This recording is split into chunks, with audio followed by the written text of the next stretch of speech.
Guys, welcome back again. మనం finally city బయటికి జంగల్లోకి మనం అనుకున్న క్యాపిటల్ విలేజ్ రిసార్ట్కి వచ్చేసాము. మనమంతా ఇక్కడ యాజ్ ఎక్స్పెక్టెడ్గానే ఉంది. ఇది చాలా పెద్ద రిసార్ట్. ఇన్ఫ్యాక్ట్ ఇక్కడ ఒక డీటెయిల్ మార్నింగ్ వాక్ చేస్తాం. రేపు మార్నింగ్ చేసినప్పుడు మీకు ఇక్కడ దగ్గర ఉన్న పాండ్, సిట్టింగ్ ప్లేసెస్, వేరే బ్యూటిఫుల్ స్పాట్స్ అన్నీ చూపిస్తాము. ప్రస్తుతానికి ఇక్కడ మనం ఉంటున్న కాటేజ్ ఇదే. జూమ్ చేయ ప్లీజ్. ఇది నేను అనుకున్నా యాక్చువల్లీ. ఇన్ఫ్యాక్ట్ ఈ కాటేజ్కి ఇదే ఫ్రంట్ వ్యూ ఈ మాత్రం ఉంటే చాలు, ప్రశాంతంగా ఇక్కడ కూర్చొని ఒక బుక్ చదువుకోవచ్చు అనుకున్నాను. కానీ అక్కడ సర్ప్రైజ్గా వాడు వెనకాల ఒక బ్యాక్ యార్డ్ కూడా ప్రొవైడ్ చేశాడు. అది ఇంకా బెటర్ ఉంది. మనం ఒకసారి అది కూడా చెక్అవుట్ చేద్దాం.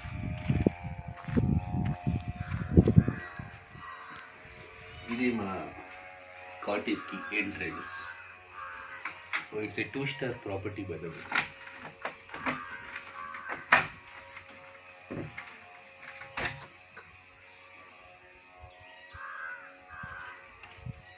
ఇవన్నీ మేము కష్టపడి ఉతుక్కున్న బట్టలు.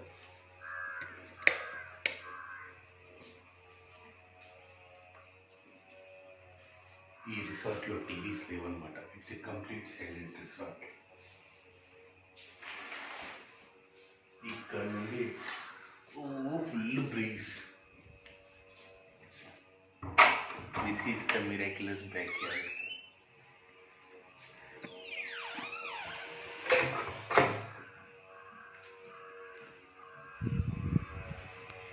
సో మనం వర్క్ చేసుకోవడానికి ఇక్కడ చార్జర్ ప్లగ్ పాయింట్ ఇచ్చాడు. ఇన్ఫ్యాక్ట్ ఇవాళ first half of the day చాలా మంది కూర్చొని వర్క్ చేసుకొని ఈ టేబుల్ మీద కూర్చొని హ్యాపీగా ఈ అవుట్డోర్ వ్యూ ఎంజాయ్ చేస్తూ లంచ్ చేశాను. ఇది ఒక కాటేజ్లో ఒక quiet corner, so no disturbance.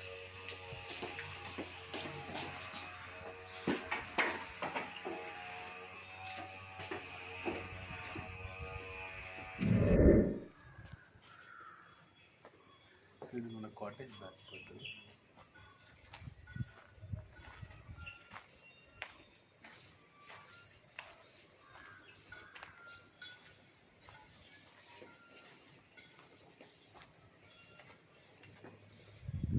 ఇదన్నమాట మన ఫారెస్ట్ మధ్యలో ప్లాంటేషన్స్.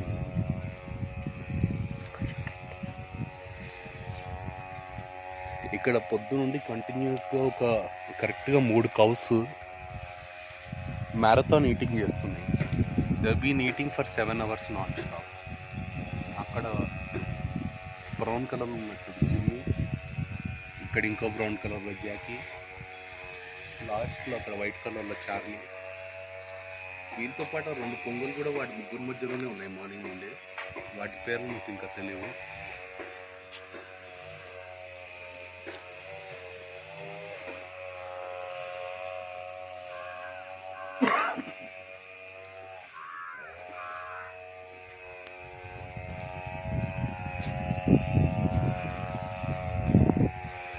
యాజ్ యూజువల్ ఎప్పటిలాగానే మళ్ళీ ఈ రూమ్స్ చూడంగానే మన రష్మి అన్న ఫస్ట్ వర్డ్, ఈ కాటేజ్లో ఉన్న 3 rooms కనుక మనమే రిజర్వ్ చేసుకుంటే మన వాళ్ళందరూ వస్తే ఈ కంప్లీట్ బ్లాక్, ఈ బ్యాక్ యార్డ్ అంతా మనకే ఉండేది. సో ఇక్కడ బాన్ఫైర్ పెట్టుకొని పార్టీ చేసుకుంటే మనం రాత్రి. కానీ మనం ప్లాన్ చేద్దాం మళ్ళీ నెక్స్ట్ టైం వెళ్ళేటప్పుడు కూడా ఇలాంటి ఒక సెక్లూటెడ్ బ్లాక్, సెక్లూటెడ్ ప్లేస్లో తీసుకుంటే we will have a great time.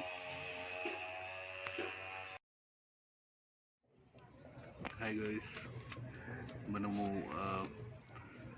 As such ఇవాళ అక్కడ రిసార్ట్లో ఉండి రిలాక్స్ అవుదాం అనుకున్నాము.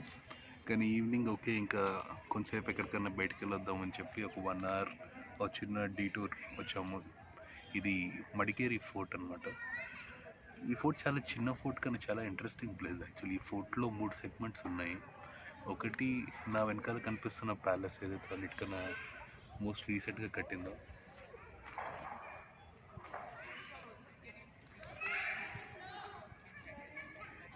ఇంకోటి ఒరిజినల్గా ఏదైతే మడికేరి ఫోర్ట్ ఉండిందో, ఏదైతే ఇక్కడ లోకల్ కొడుకు డైనాసిటీ వాళ్ళు అర్లీ 18th century కట్టుకున్నారో, which was occupied by Tipu Sultan in late 18th century. Actually అది చూస్తే ఫోర్ట్ అని నాకు నమ్మబుద్ధి కాలేదు. ఇన్ఫ్యాక్ట్ తలకొండపల్లిలో కూలిపోయిన మా ఇంటిలాగే కనిపించింది. ఫోర్ట్ అలా ఉంది కాబట్టి టిప్పు సుల్తాన్ అలా ఆక్యుపై చేసుకున్నారు దాన్ని. కానీ ఆక్యుపై చేసుకున్నాక అది ఎక్కువ రోజులు ఉండలేదు. 1790లో మళ్ళీ టిప్పు సుల్తాన్ బ్రిటిషర్స్ చేతిలో ఓడిపోయాక మళ్ళీ వాపస్ కొడుగు వాళ్ళకి ఫోర్ట్ వచ్చేసింది.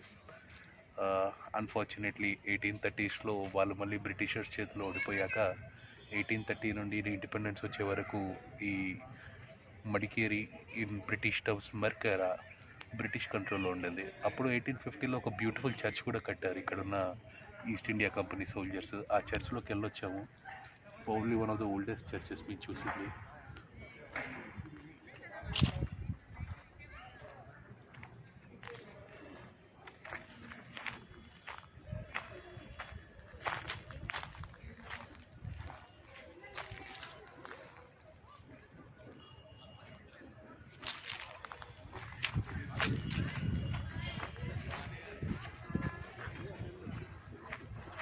ఇన్ఫ్యాక్ట్ నేను ఇవాళ ఒకటి రియలైజ్ అయ్యాను. కూర్గ్ని స్కాట్లాండ్ ఆఫ్ ఇండియా ఎందుకంటారంటే మేబీ బికాస్ ఇక్కడున్న atmosphere and natural terrain it's very similar to Scotland. చాలా వైల్డ్ గ్రోత్ ఉంటుంటుంది, స్టీప్స్ ఉంటాయి, అందుకే అంటారని. That is true to an extent, కానీ actually there is a bigger reason why Coorg is known as the Scotland of India. So essentially the కొడుగు people are a martial race. అంటే they were always warring tribes under the respective warlords.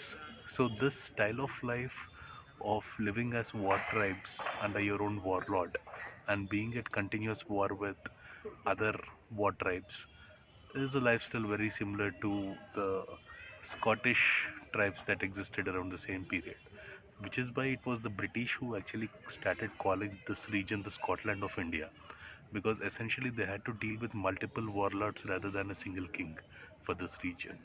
Although later on they were integrated into a single dynasty and there was a single dynastic rule for the greater part of the 18th century. Essentially even now they continue to identify themselves as a martial race. They significantly continue to contribute today even to the Indian army. There was a specific regiment called Coorg Rifles dedicated to them. So in fact uh, very famous field marshals like Kariyappa and Timaya, they are from this region. So they have been often presented with the Coorg dagger, which is a very popular dagger. You recognize it. So the coat of arms of Kodagu is a very popular insignia which is displayed on every vehicle over here. So sometime when you think there are no martial races from South India, we need to remember that the Kodagu people were and continue to remain one of the important martial races in South India. అయితే actually మన టిప్పు సుల్తాన్కి కూర్గ్కి చాలా close relationship ఉంది.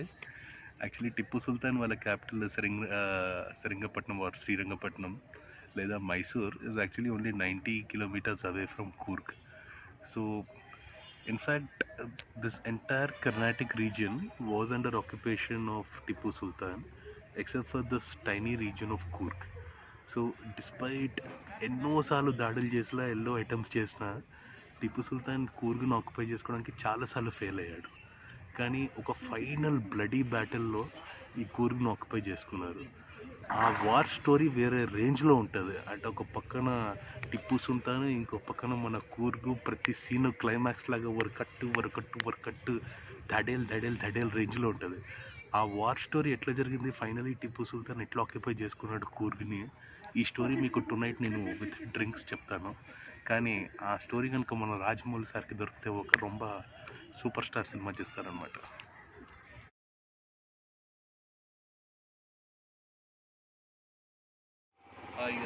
ఇదే మన village resort. As ఎక్స్పెక్టెడ్గా చాలా క్వైట్గా, city నుండి చాలా దూరం కూడా లేదు, కానీ at the same time completely cut off అయి ఉంది. ఇదంతా mostly coffee plantations and other mix of different plantations. So ఒకప్పుడు in fact this was a complete village which was based on this plantation. So there were different working quarters for workers, managers. ఓ పెద్ద estate ఉండింది. So later on that whole estate got converted into a resort అనమాట. So that's how this resort actually looks like a complete village in itself with 2-3 wells, ఒక పెద్ద manager bungalow, చాలా workers quarters. It got completely converted into hotel. ఇది ఒక popular wedding destination కూడా. ఇక్కడ చాలా క్వైట్గా ప్రశాంతంగా ఉంది. We will walk through, we can see the hotel. So this is the main entrance. ఈ మెయిన్ ఎంట్రన్సే కొంచెం లోపలికి ఉంటుంది. సో మనం ఆటోలో వస్తే, మేము ఆటో యూజ్ చేస్తున్నాం సిటీ లోపలికి బయటికి రావడానికి. Auto something it will charge about 100 rupees, 120 rupees every time you visit the city. Come on, మనం ఈ స్టోన్ పార్క్ మీదుగా ఎంటరింగ్ టు ద రిసార్ట్ అనమాట.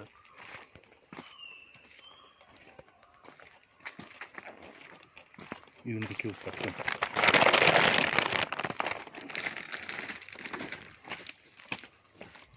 ఇవన్నీ మా స్నాక్స్. ఇప్పుడే సిటీకి వెళ్ళి కొనుక్కొని వచ్చుకున్నాం. ఇందులో పల్లీలు, చగోడీలు, మిక్స్చరు, రష్మి కప్ కేక్స్, ఇవన్నీ నెక్స్ట్ 3 డేస్లో తినాలి మేము. ఈ పాత్ చాలా లాంగ్ ఉంది, చూసారు కదా, ఆల్మోస్ట్ 1.5 కిలోమీటర్ లోపలికి పాత్. ఈ పాత్ క్రాస్ చేశాక మళ్ళీ మీకు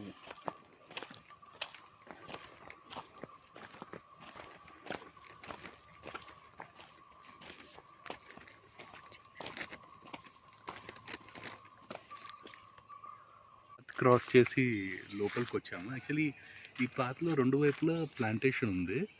సో ఇన్ఫ్యాక్ట్ నేను ఇన్ని రోజులు కాఫీ ప్లాంటేషన్స్ అంటే అది చూడడానికి మనకి మామూలుగా మున్నార్లో అట్లా ఉన్న టీ ప్లాంటేషన్స్ లాగానే ఉంటాయి అన్నట్టుగా ఒక మెంటల్ ఇమేజ్ ఉంది. So in fact Rashmi just told me that these or coffee trees.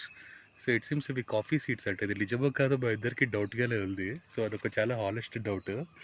కానీ అంటే మీలో కొంతమందికి ఆల్రెడీ తెలిసి ఉంటుంది ఇది కాఫీలో కాదా అని. కొన్ని చాలా రైప్గా కూడా ఉన్నాయి.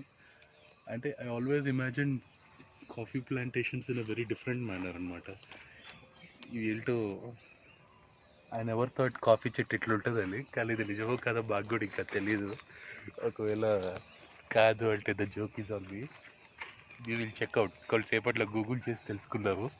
సో నేను చెప్పాను కదా కొంచెం విలేజ్ లాగా ఉంటుందని. సో ఇవన్నీ డిఫరెంట్ హౌసెస్. ఇవన్నీ ఒకప్పుడు it was a proper coffee estate village అనమాట. ఇదంతా కూడా plantations, like acres and acres of plantation.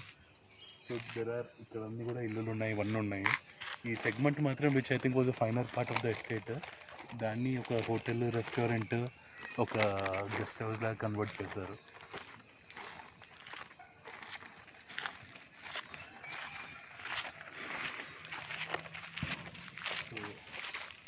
That is the hotel.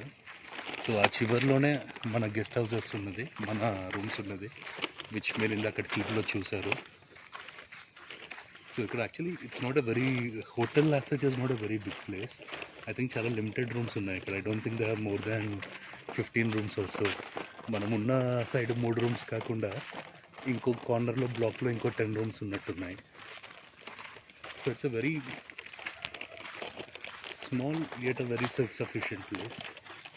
ఈ వాక్వే మెయింటెనెన్స్ యాక్చువల్లీ చాలా బాగుంది ఇక్కడ. In fact we saw throughout the day చాలామంది వర్కర్స్ కంటిన్యూస్గా క్లీన్ చేస్తూనే ఉన్నారు ఈ ప్లేస్ని. It's a very family friendly, calm, sweet place. మనం బయలుదేరేటప్పుడు ఆ పిల్లోడు అదే వెల్లో ఉన్నాడు కదా రష్మి. ఆడ వెల్లో నుంచి బయటకు వస్తలేడు. ఇన్ఫ్యాక్ట్ ఆ పిల్లోడు నాకెళ్ళా వెళ్ళెక్కుతున్నప్పుడు వాడు చచ్చిపోతాడని చెప్పి నేను భయపడ్డాను. కానీ రష్మి చెప్పింది ఆ వెళ్ళంత లోతు లేదని. సో లోతు లేదు కదా అని వాళ్ళ పేరెంట్స్ కూడా ఆ పిల్లని ఆ వెల్లోనే ఉంచుతున్నారు, వాళ్ళకి కూడా కొంచెం బెటర్గా ఉంటుందని. చూపి చూపి స్వీట్ ప్లేస్. మనం బయలుదేరేటప్పుడు ఆ పిల్లోడు అదే వెల్లో ఉన్నాడు కదా రష్మి. ఆడ వెల్లో నుంచి బయటకు వస్తలేడు. ఇన్ఫ్యాక్ట్ ఆ పిల్లోడు నాకెళ్ళా వెళ్ళెక్కుతున్నప్పుడు వాడు చచ్చిపోతాడని చెప్పి నేను భయపడ్డాను. కానీ రష్మి చెప్పింది ఆ వెళ్ళంత లోతు లేదని. సో లోతు లేదు కదా అని వాళ్ళ పేరెంట్స్ కూడా పిల్లల్ని ఆ వెల్లోనే ఉంచుతున్నారు, వాళ్ళకి కూడా కొంచెం బెటర్గా ఉంటుందని. చూపి చూపి